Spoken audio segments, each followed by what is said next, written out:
This is the WTF Bach podcast. Right, that work those fingers. The podcast about Johann Sebastian Bach, brought to you by his prodigal son, WTF Bach. Join WTF Bach as he guides your mind through a contrapuntal journey. Why don't you let WTF Bach guide you? And now, here's WTF Bach. It's WTF Bach here, Evan Shinners. Here's an idea.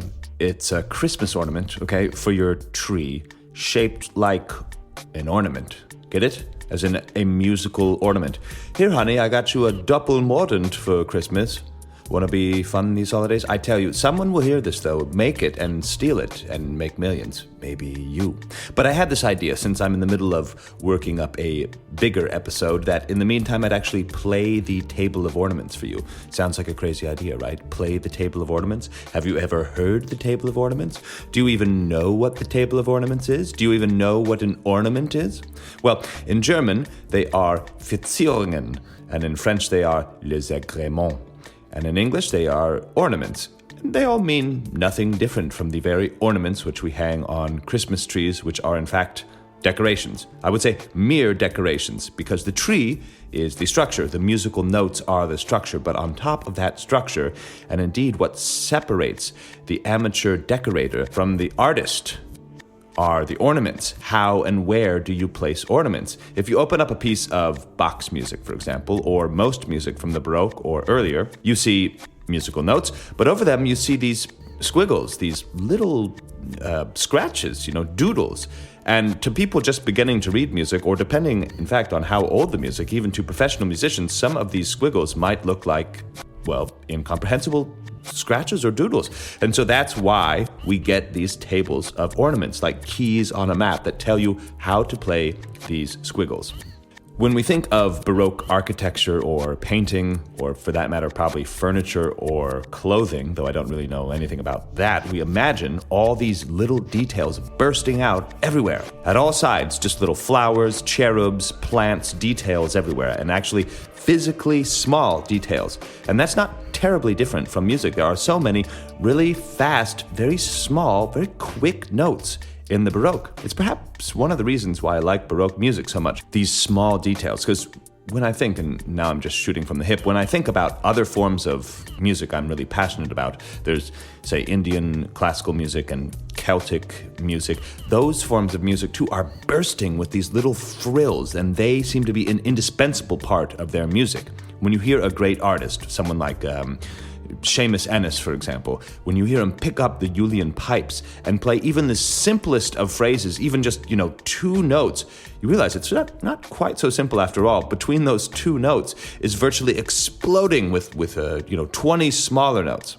Okay, back to the table of the ornaments. So in the 16th century, we have loads of treatises, people writing on how to basically make music more exciting, how to excite the listener, right?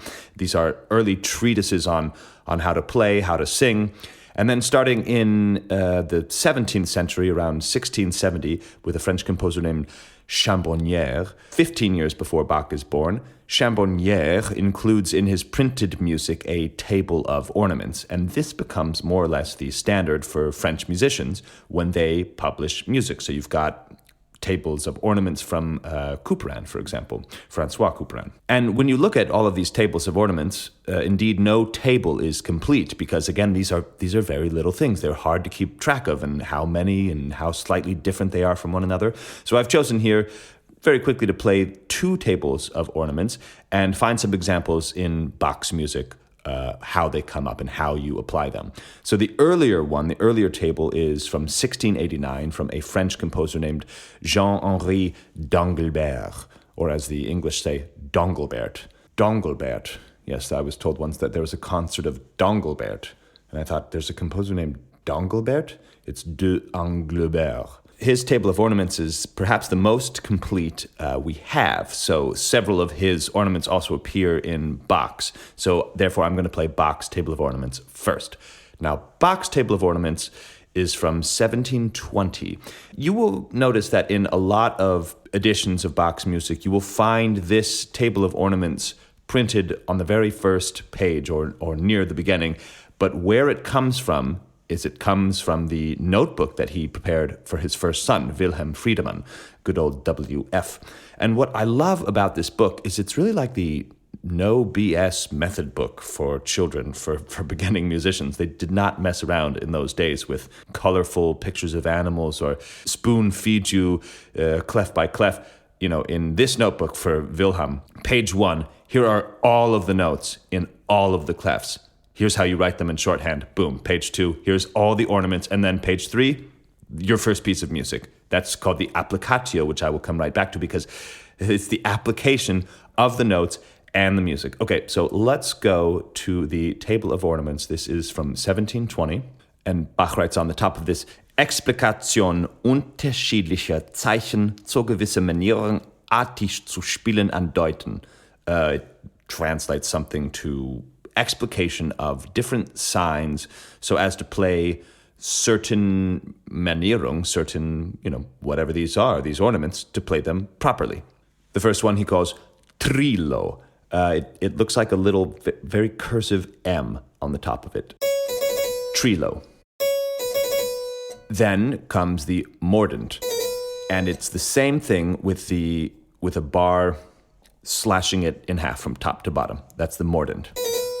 Then comes the trillo und mordent, the trill and the mordent together, and it's like a cursive M now with 3 humps on it, and the slash coming from top to bottom at the end. So what I'm explaining to you now is you see the shorthand version of it, and then on a separate line underneath, Bach has written out actually what the sign means. Okay, so here's trill and mordent. Then he has cadence, and a cadence is a sideways S. That's the best way to describe it. It's a sideways S, and it sounds like.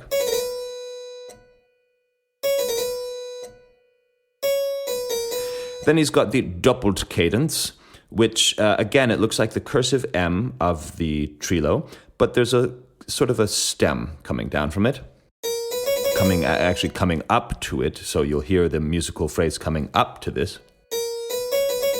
And then he writes idem, the same, but now the stem comes down to it, so you'll hear the musical thing doing the same. And what I find actually kind of wonderful about these signs is they do, to some extent, actually look like the music itself.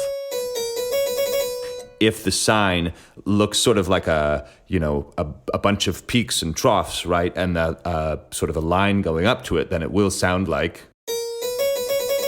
Okay, then he has the doppel cadence and the mordent. So the double cadence that we've already done plus the mordent. So you can see he's sort of adding these together.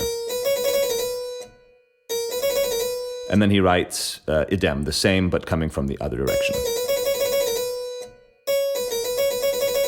Okay, then he's got the accent steigend, the rising accent, and the accent fallend.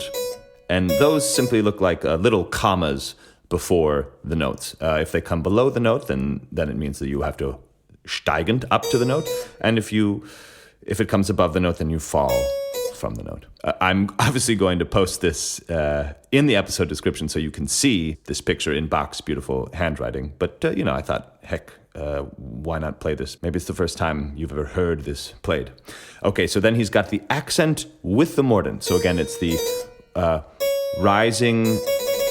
rising accent with the mordent on it. So it's the comma before the note and the M on top of the note with the slash through it, right? And then he's got the accent und trillo. So the accent with the trill. And then he writes the same thing, idem, and this is the last one. And so he's got 13 little explications there. So now we'll turn to Danglebert, earlier 1689. His table is very complete. Let me count you. 9, 10, 11, 12, 13, 14, 15, 16, 17, 18, 19. Some 27 or 28, so it's twice as big, at least, as Bach's table. And the first dozen or so are very similar to Bach's. On the last line, and that's where I'm going to start on the last line, he shows you how to sort of arpeggiate, which, although it's all over Bach's music, is absent from Bach's table of ornaments. And playing Bach or properly studying Bach, one must know the French tables of ornaments that come down to us in Couperin and here Danglebert and other French composers, they will show you, say, a chord, for example, like Danglebert calls a chute sur une note, the chute on one note. And the chute looks very similar to the accent steigend und fallend, and is essentially the same idea. You're stepping up to one note. But here, Danglebert writes a chord. You actually see this chord here, and you have the small comma on one of the notes, and you'll notice that none of the notes are played at the same time. They all come like this. So the chute sur une note is like this, and the chute sur deux notes. So now you've got two sort of commas before these notes. The chute for two notes sounds like this.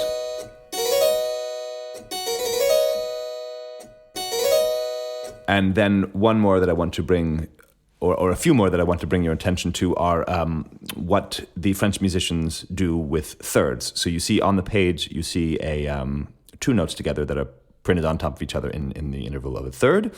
And he writes this, you say, the coulé sur un tierce. So the coulé on a third is not played together, but you actually fill it in like this. Then he says autre. He writes the sort of the sign on the other side of it, and then you play it the other direction like this. And then the double chute on a third. So again, these are just, you see two notes on the page and a little squiggle, and then you fill it out very baroquely like this.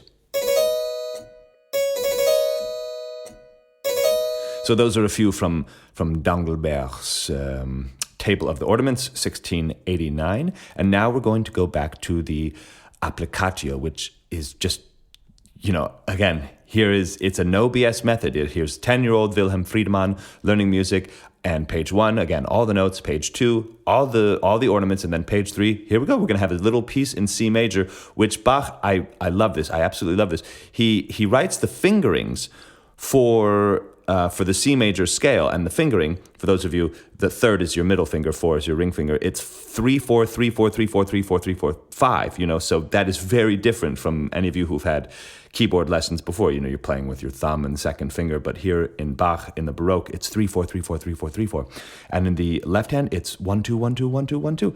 The thumb and the pointer finger. So I will play this applicatio very slowly, speaking a little bit over it, so you could hear what very well could have been young Wilhelm's first piece of music that he took his little hands on probably the clavichord and sat there with his patient, loving father and learned how to become a great composer.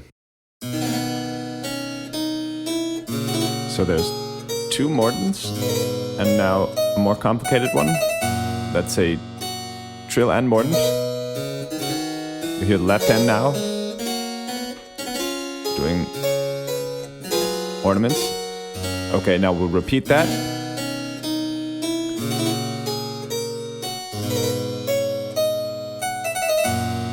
Okay, now the left hand. And some inner voices.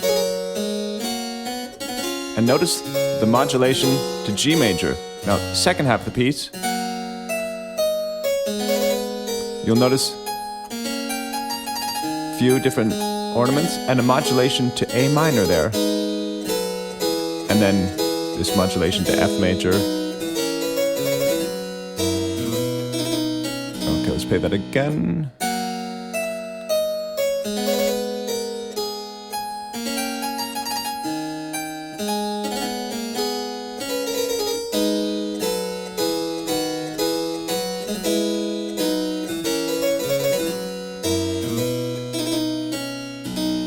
And that is the first piece of music in the notebook for Wilhelm Friedmann Bach, 1720, called the applicatio, the application of learning the notes on the page with the signs, with the table of ornaments. It is prefaced by these three initials, J and J, which stand for in nomine Jesu. Why the J for in nomine obviously has something to do with the alphabet, but I can't remember what. But yes, it just shows you what a pious man Bach was and how seriously he took the education of his eldest son. He would later on in his life and at other times write JJ as in Jesu Juve, help me, on this quest to do what I'm about to do, which is, of course, music for the glory of God. What I love about that first piece, which could have been very well the first piece that Wilhelm Bach ever looked at, Wilhelm Friedman, we say, are the modulations. The fact that it's in two parts, and he carefully shows his son what a sharp sign is by modulating to the G major, to the 5 chord.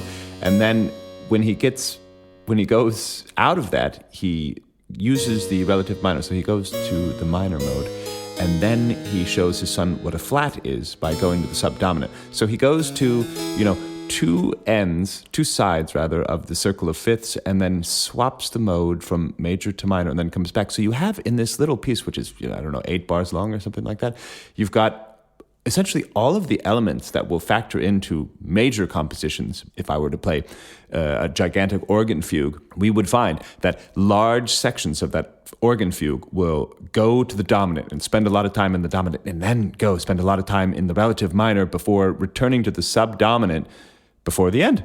And the question, obviously on everybody's mind, is how often did people in the Baroque ornament? And the answer is all the time. All the time. I'm meaning to make this episode a short one, so I'm going to end it very soon. But I should do a follow-up episode on how often people would ornament in Bach's day. I mean, Baroque musicians, especially the harpsichord, is a lot more easy to ornament on, I would say, than the piano, just based on the lighter action. Even the modern Baroque musicians, I don't think they embellish as much as the actual Baroque musicians would have in their day. You see these copies from Bach's students and his circle of copyists, and when they try to show how the master played, they're squiggling all over the place. I mean, the thing looks almost like beautiful Arabic script over the top of the music notes. There's just such detailed ornaments. So I'll have to do a comparative version between something that would be passed down, transmitted by Bach, we would say in a fair copy, and then one of his student copies, which would show how one of the many ways that Bach would embellish, probably extemporaneously, or certainly extemporaneously, we might say. Okay, so that is it for today. Thanks for listening to this short episode. I suppose we could call this a bonus episode. I don't know what that does to your podcast application. The next one, we've got a new sponsor for the podcast who will be sponsoring the next episode about organ music, and we will talk about it on the next one. Thanks for listening. Somebody who supports art and culture and music, well, you can do that with the WTF Bach podcast. Support on PayPal, Cash App, or Venmo. You can find all relevant links in the episode description. Bach at wtfbach.com. Write us. This time, the artist had a fascinating to make